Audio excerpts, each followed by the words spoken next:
ভগবানের সংজ্ঞাটাই পড়ছিলাম, আত্মজ্ঞান লাভের পন্থা, কীভাবে আত্মজ্ঞান লাভ করতে হয়। ভগবানের বহু ভক্ত রয়েছেন, তাদের সঙ্গে তিনি বহুভাবে ভাব প্রদর্শন বিনিময় করেন। সেইভাবে আদান প্রদান অনুসারে তাকে বিশেষ নামে সম্বোধন করা হয়।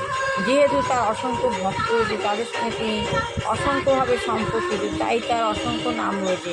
ভগবানের অসংখ্য নাম রয়েছে, আমরা কোনো একটি নামে সীমিত করতে পারি না। ভগবানকে আমরা কোনো একটা নামে সীমিত করতে পারি না। তবে কৃষ্ণ নামটি অর্থ হচ্ছে সর্বাকর্ষ।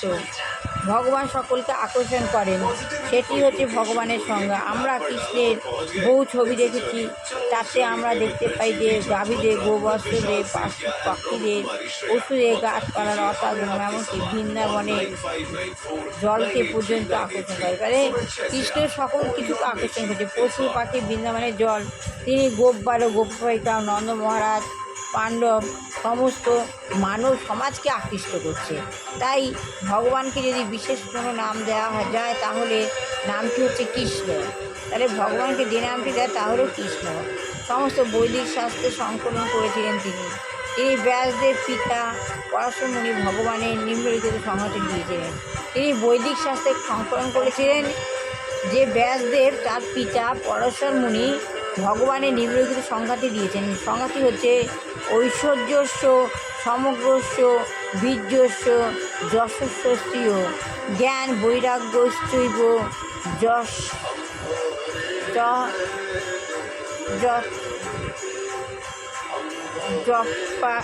সপ্পাং ভগ ইতিঙ্গনা। বিষ্ণু পুরাণে আছে পরমেশ্বর ভগবান হচ্ছেন তিনি, যার মধ্যে পরমেশ্বর ভগবান তিনি, যার মধ্যে ঐশ্বর্য, বীর্য, যশ,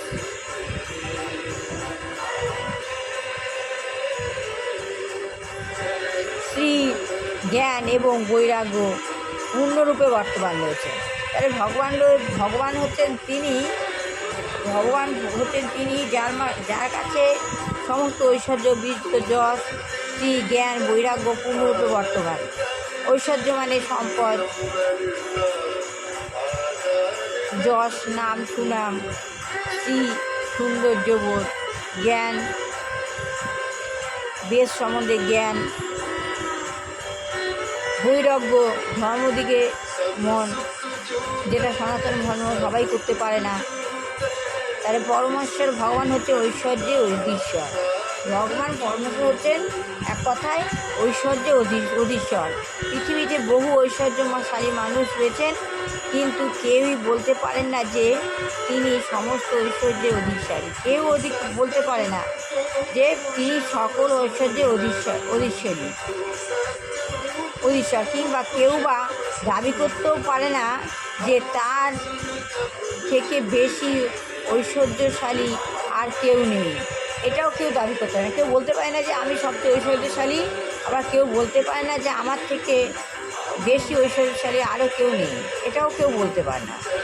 কিন্তু ভগবদ্গীতায় থেকে আমরা জানতে পারি যে শ্রীকৃষ্ণ যখন এই পৃথিবীতে বর্তমান ছিলেন, তখন তার 16,108 জন মহিষী ছিলেন, এবং প্রতিটি মহিষী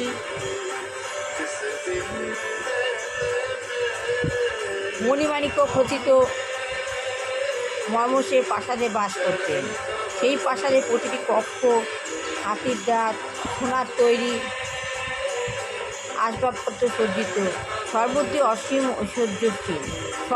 তাহলে ভগবানের সব কিছু হলো অসীম ঐশ্বর্যশীল। তা সবার ভালো লাগলে লাইক, শেয়ার, কমেন্ট অবশ্যই করবেন। আমি আত্মজ্ঞান লাভের পন্থা বইটাই শেষ করব, এটা শেষ না করে গীতা পড়বো না। সবার ভালো, সবাই বহু মুহূর্তে ভগবানের সঙ্গে কীভাবে সঙ্গে স্থাপন করতে হয় ভগবানের কথা বলছে। বেশি করে ভগবানের সেবা করলে ভগবান তার সঙ্গে যুক্ত হন, আপনার বন্ধু হয়ে উঠবে। সব কিছুতে আপনাদের সাহায্য করবে। সবার ভালো হোক, কল্যাণ হোক, মঙ্গল হোক, বুঝতে বাচ্চা ভালো করে পড়াশোনা মানুষ হোক, চাকরিজীবী ছেলেবে চাকরি হোক, বিবাহযোগ্য ছেলেবে, এই বলে আমি গীতা পড়া শেষ করলাম। আত্মজ্ঞান লাভের পন্থা বইটা পড়া শেষ করলাম।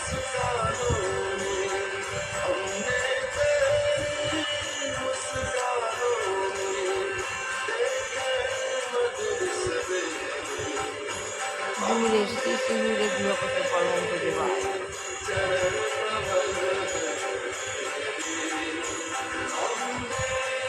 আত্মজ্ঞান লাভের পন্থা। এই বইটাই সবার পড়ে জানা দরকার। গীতাই হলো গুরুই গীতা।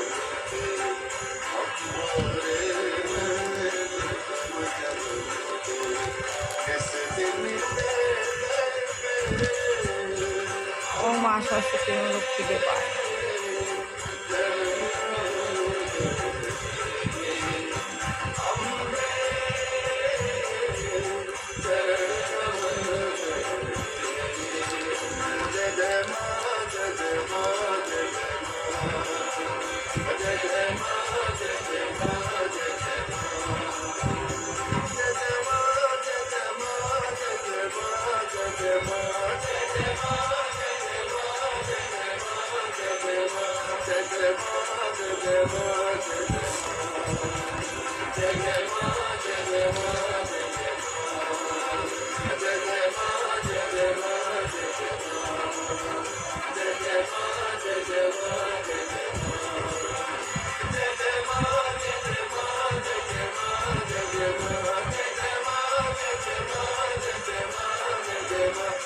जय माँ जय माँ जय माँ।